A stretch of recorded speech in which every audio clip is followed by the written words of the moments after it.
we come with humble hearts and lay our burdens down, through faith in Him, repenting still, we grow on sacred ground. A quiet change begins within, new light where once was doubt. It doesn't come in just one day, or all at once we see, but step by step His grace unfolds and shapes what we can be. We are the soil in His hands, His light grows what we'll be. And we become the children of Christ,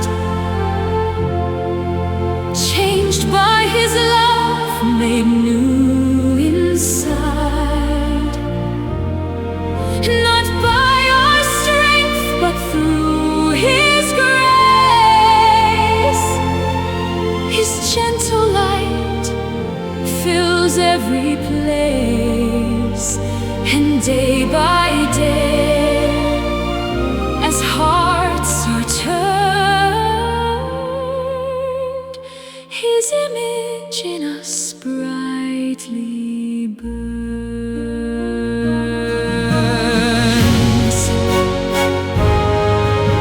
His love becomes the way we live, with patience kind and true, forgiving as He has forgiven.